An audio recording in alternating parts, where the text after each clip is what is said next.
Hi friends, welcome back to మౌనంగా మీ మౌని. అందరూ ఎలా ఉన్నారండి? మేమైతే చాలా బాగున్నాం. మీరందరూ కూడా చాలా ఆనందంగా ఉండాలని కోరుకుంటున్నాను.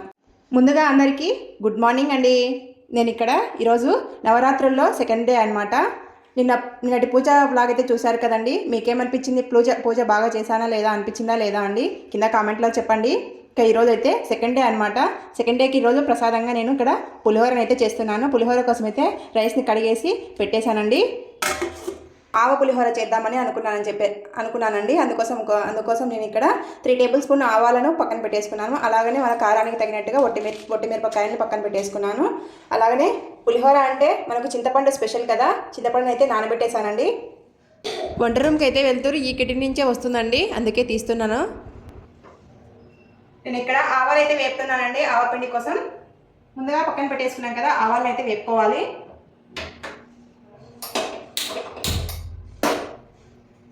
కొద్దిగా గోరువెచ్చగా ఉంటే మనకి మిక్సీ పట్టేటప్పుడు చాలా ఈజీగా పడుతుందని చెప్పేసి కొద్దిగా వెచ్చ చేద్దామని చెప్పేసి నేను ఇక్కడ ఆవాలను అయితే వేపుతున్నాను.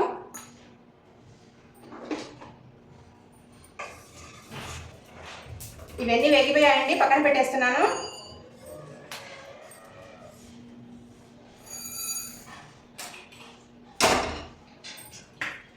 అదే ప్యాన్లో మనము ముందుగా పక్కన పెట్టుకున్నాం కదా, ఒట్టి మిర్చిని కూడా వేయించుకున్నాం కొద్దిగా.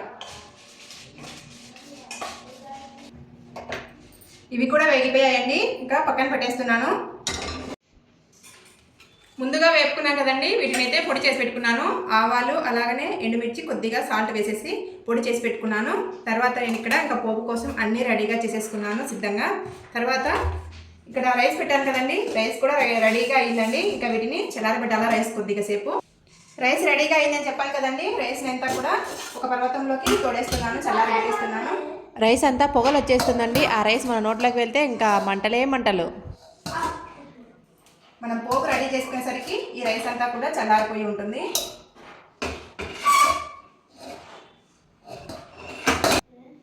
రైస్ అంతా కూడా పక్కన తోడేసుకున్నానండి. వీటిని చల్లారి పెట్టేస్తాను. ఇప్పుడు రైస్ అంతా కూడా చల్లారిపోయేసరికి మనం ఇక్కడ పోపు పెట్టేస్తామండి.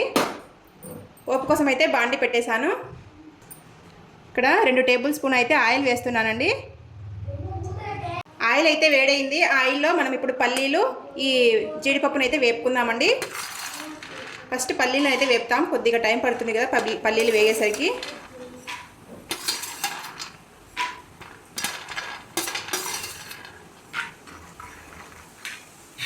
చూడండి, పల్లీలు అయితే వేగిపోయాయి, పక్కన పెట్టేసుకుంటున్నాను. చూడండి, పల్లీలు అయితే వేగిపోయాయి. ఇప్పుడు మనము జీడిపప్పును అయితే వేపుకుందాం.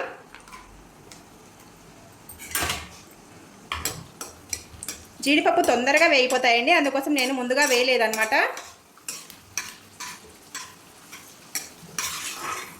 చూడండి, వేగిపోయాయి జీడిపప్పు. అందులోనూ ఆయిల్ హీట్గా అంటే ఇంకా ఎక్కువ తొందరగా వేసిన వెంటనే వేగిపోతాయండి. అవి వేగిపోయాయి కదా. మనం ఇప్పుడు కనుక మనం దగ్గరుంటే ఆయిల్ అంతా కూడా చేతి కింద చిమ్ముతుందండి. అందుకే దూరం నుంచి కలుపుతూ ఉన్నాను. మళ్ళీ అవి చిటపట అంటూనే ఉన్నాయి. ఆ పచ్చిమిరకాయల్లో వాటర్ ఉంటే ఇలా ఆయిల్ అంతా చిమ్ముతూ ఉంటుంది. ఆ వేడి ఆయిల్ మన చేతుల మీద పడితే మనం ఇంకా బొబ్బలు వచ్చేస్తాయి. పచ్చిమిర్చి అయితే వేపుకుంటున్నానండి. 2 టేబుల్ స్పూన్ మినపప్పు, 2 టేబుల్ స్పూన్ శనగపప్పు, 3 ఒట్టి మిరపకాయలు, ఇవన్నీ కూడా వేయించుకోవాలండి. ఇప్పుడు మనము మంటను లో టు మీడియం ఫ్లేమ్లో పెట్టి వేయించుకుంటే తొందరగా వేగుతాయండి. మనం ఇందులో కొద్దిగా పచ్చికరివేపాకుని అయితే వేసాను. ఈ పచ్చికరివేపాకు పచ్చిమిర్చి కంటే ఎక్కువ మన చేతుల మీద వచ్చి పడుతూ ఉంటుందండి. ఎందుకంటే మనం కడిగి వేస్తాం కాబట్టి వాటిలో వాటర్ అంతా కూడా ఉంటుంది. అది ఎక్కడ చేతుల మీద వచ్చి పడుతుందో అని చెప్పేసి నేను దూరం నుంచి కలుపుతూ ఉన్నాను. చేతుల మీద అయితే బొబ్బలు వచ్చేసి మానిపోతాయండి. చీర మీద పడితే ఆ మట్టలన్నీ కూడా, ఆయిల్ మట్టలన్నీ కూడా అలానే ఉంటాయి. కొద్దిగా ఇంగువ అయితే యాడ్ చేస్తున్నానండి. ఇంగువ ఫ్లేవర్ వేయంగానే గుమగుమలు ఆడిపోయింది. మా వీధి చివరి దాకా వచ్చేసింది. ఇంగువని యాడ్ చేసినాక 1/2 టేబుల్ స్పూన్ పసుపుని అయితే యాడ్ చేస్తున్నాను.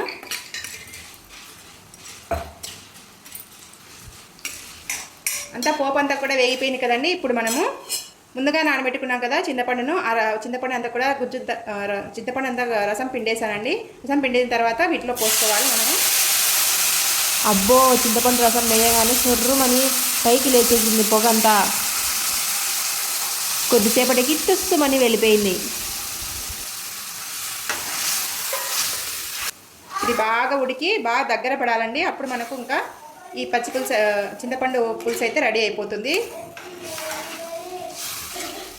మనం మూత పెట్టేద్దాం. ఇప్పుడు ఇంకా మగ్గిపోతూ ఉంటుంది. చూడండి, రైస్ అంతా కూడా చల్లారిపోయింది. మనం ఇప్పుడు ఇందులో ముందుగా రెడీ చేసి పెట్టుకున్నాం కదా ఆవపిండిని అయితే ఇందులో వేసుకోవాలి. అలాగనే కొద్దిగా పసుపుని అయితే యాడ్ చేస్తున్నాను.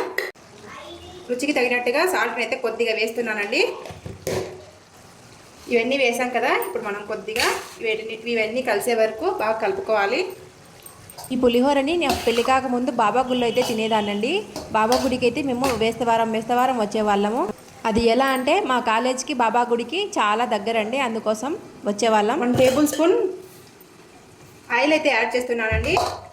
ఇంకా ఆయిల్ వేసుకొని మళ్ళీ ఒకసారి బాగా కలుపుకోవాలి, ఆయిల్ కలిసేటట్టుగా. చూడండి, చింతపండు పులుసు అయితే మనకు రెడీ అయిపోయింది. పైన అంతా కూడా ఆయిల్ తేలుతూ ఉంది కదండి.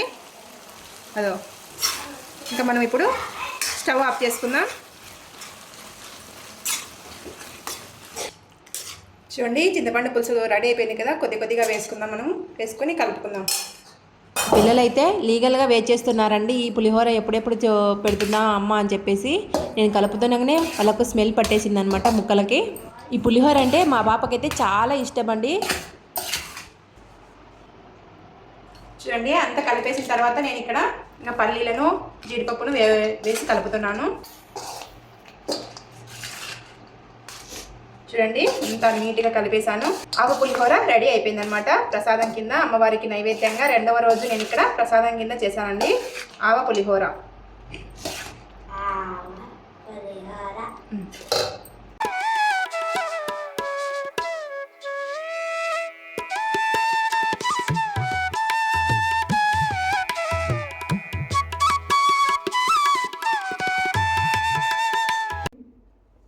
అమ్మవారికి అయితే పులిహోరని అయితే నైవేద్యంగా పెట్టేశానండి. ఇంకా ఇప్పుడు అష్టోత్తరం అయితే చదువుతూ ఉన్నాను. నేను ఈరోజు శ్రీ గాయత్రి అష్టోత్తర శతనామావళి చదువుకుంటూ ఉన్నాను అనమాట. కొద్దిగా కుంకుమను సమర్పించి కుంకుమార్చన మాదిరి చేసుకుంటూ ఉంటానండి పూజ అయితే. ఇంకా ఇక్కడ గాయత్రి అష్టోత్తరం అయితే చదువుతూ ఉన్నాను. ఓం శ్రీ గాయత్రే నమః, ఓం జగత్మాత్రే నమః, ఓం పరబ్రహ్మస్వరూపిణ్యై నమః, ఓం పరమార్థప్రదాయై నమః, ఓం జప్యాయై నమః, ఓం బ్రహ్మతేజో వివర్ధిన్యై నమః, ఓం బ్రహ్మాస్త్రరూపిణ్యై నమః, ఓం భవ్యాయై నమః, ఓం త్రికాలాజ్ఞాయై నమః, ఓం త్రిమూర్తిరూపాయై నమః, ఓం సర్వజ్ఞాయై నమః, ఓం వేదమాత్రే నమః, ఓం మనోన్మన్యై నమః, ఓం బాలికాయై నమః, ఓం తరుణ్యై నమః, ఓం వృద్ధాయై నమః, ఓం సూర్యమండల వాసిన్యై నమః, ఓం హంసారూఢాయై నమః, ఓం వృషారూఢాయై నమః.